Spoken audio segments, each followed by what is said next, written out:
maybe using Uber to get part of the way until you are actually to a bus stop. And then we had our second course, which is our RTD1 specific. And one of the big pieces for that is safety. I think for most people using public transit, safety is an issue for them and a concern. And so we're able to not only train them and teach them how to use the services and navigate through the system, but actually asking for help or knowing where to go if you're needing assistance, and being mindful about those pieces, right? Don't travel at nighttime if you can help it. Wear bright clothes and things like that. So we're able to train them with that. And then our last course for that travel training is really diving into scooters and e-bikes themselves and how do you use those resources once you get into the city or that are available in the areas that you're in, if they're, applicable for your area. And so that's the travel training. That was a huge one for us. Since then, we've really been pushing out some other programs. Last year, we pushed out the food program, so getting folks to and from their food banks. We were getting a lot of calls for that, and so making sure that they have those necessities and needs met. So utilizing those resources, partnering with Uber to get them to and from these food banks. And as we go, sometimes we'll get phone calls from a new area that didn't have a food bank before, and we're able to do that. And then our last program we just launched in March is our reentry program. So we're helping folks not to recommit. So recidivism is huge for us to kind of de-escalate that area and issues. And so working with a lot of different workforce centers and halfway houses and jails to try to help make sure they're meeting their their requirements and getting to and from where they need to go. So I know that was a whole lot of stuff. That was a lot of things, and I'm sure there's plenty of questions. I'm not sure if there's an area for that here, but I'm more than happy to also add my email into the chat if you have any other further questions about what we do. But ultimately, our goal here is partnership, exactly what was said earlier, and moving forward with how can we collaborate and make it make sense to where there's resources across the board. So thank you so much.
I just think this is a great opportunity and growth for a lot of areas. And so this could be a great foundation to start it kind of trickling down and making it a whole system instead of recreating the wheel, right? So I think this is exciting and it makes sense to partner and do that kind of stuff. So thank you. Yep, good job. Thanks.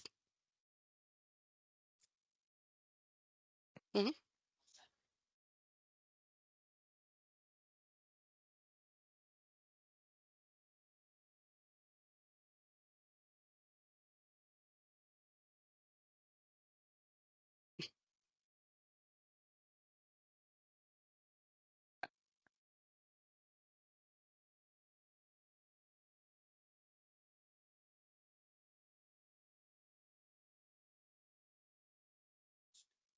Definitely. Thanks.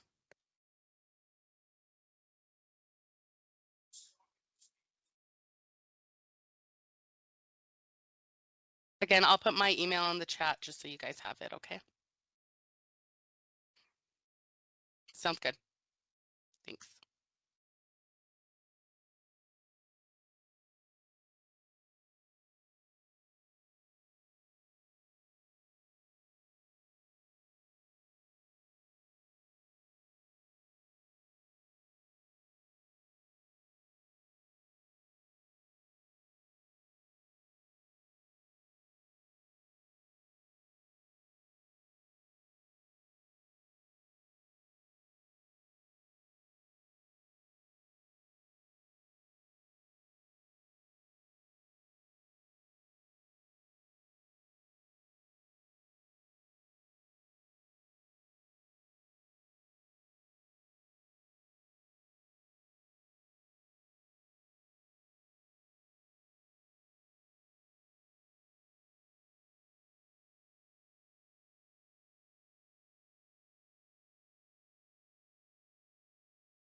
we're going to deploy them. It all depends on number of factors. And also, we just received word that our annual National Transit Database audit was successful and there was no findings.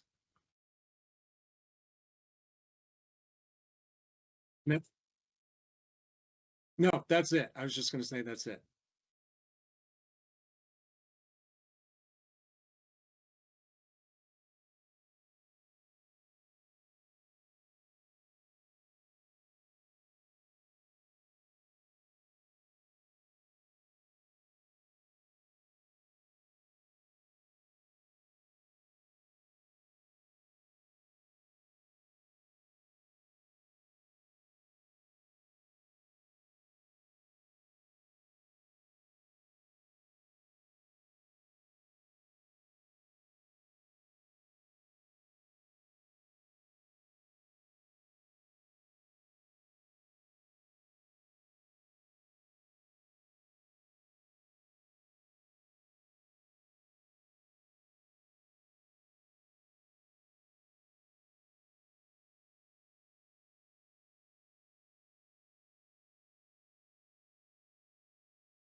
Nah, I don't know what's going on.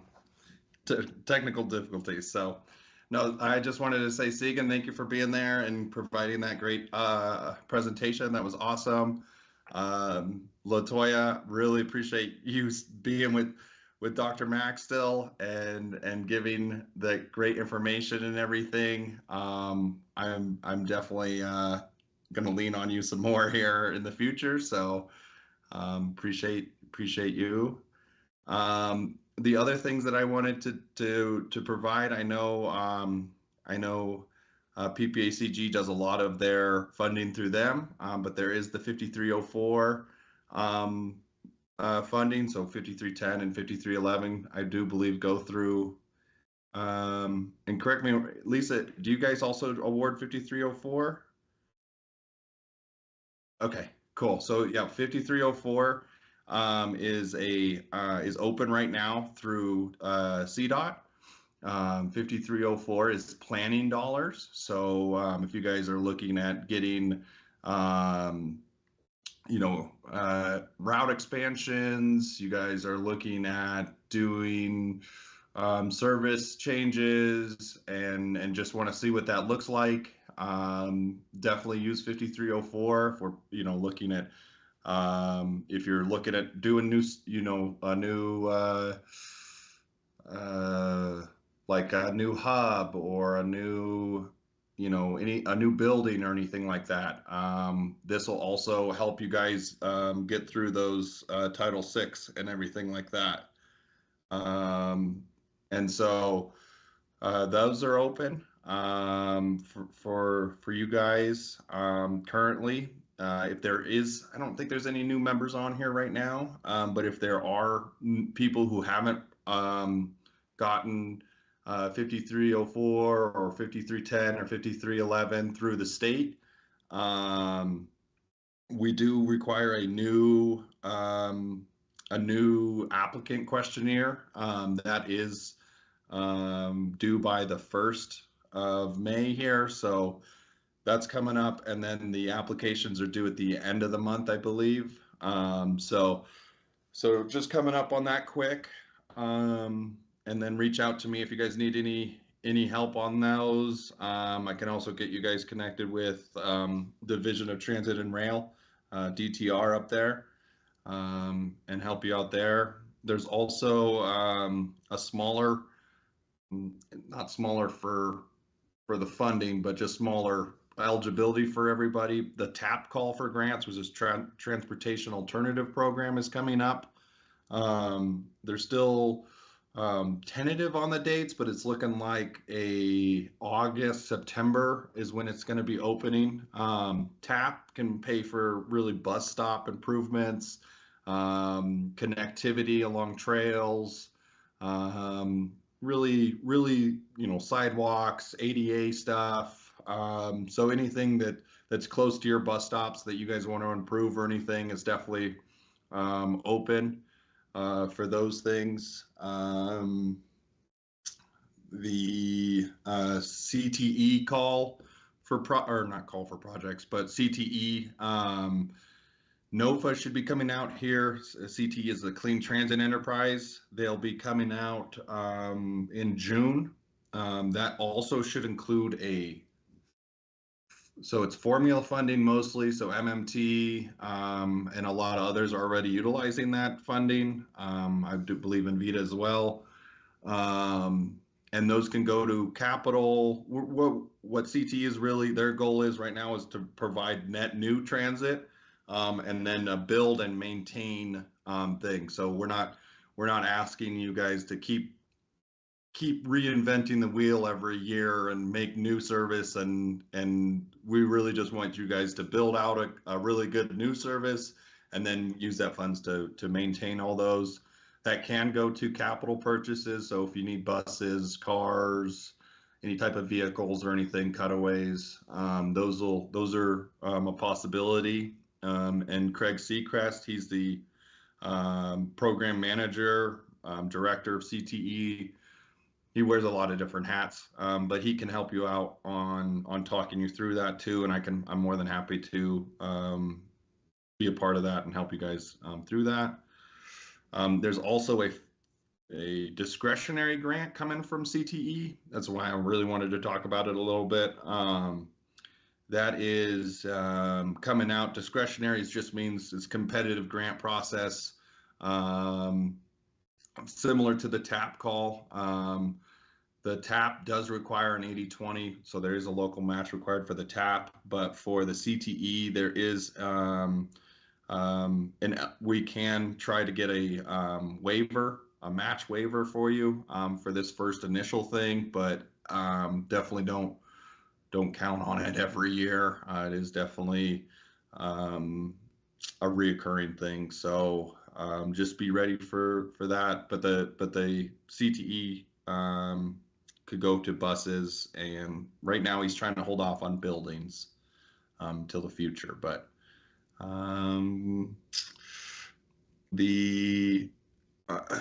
if you all haven't met Jimmy Bath yet, he's the new grant coordinator for DTR, Division of Transit and Rail. He should be plugged in with everybody. So if you guys are having issues with reimbursements, you have questions about reimbursements, what's an eligible expense, you want to get more people into co-trams, I think we can allow up to 3 users.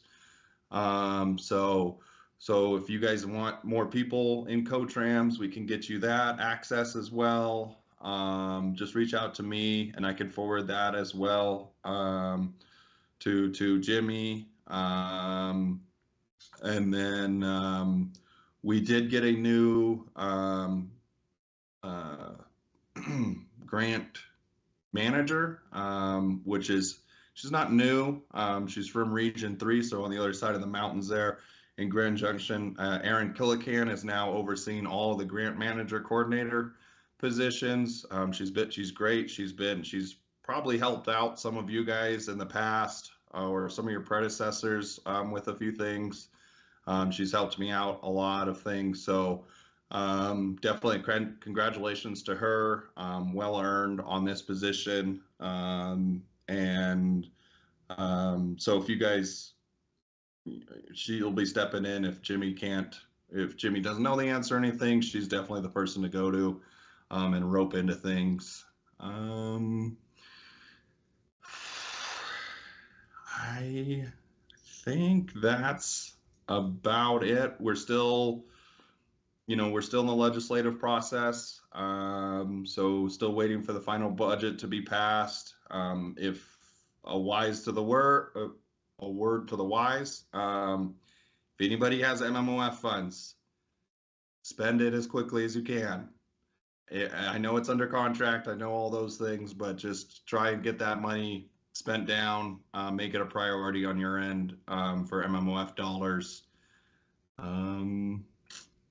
That's all I got. Thank you, Lisa.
Lisa, if I may suggest something for the future, an item for a future meeting, is a transportation directory on PPACG's website, just a list of all of the providers, whether it be NEMT providers, fixed transit, on demand, kind of their what their service is and contact information for them. So if anybody is ever looking for that, it's all in one place.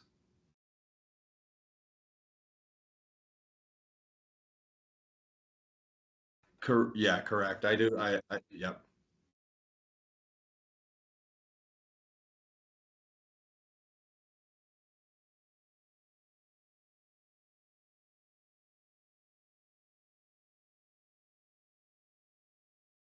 Yeah. Thank you.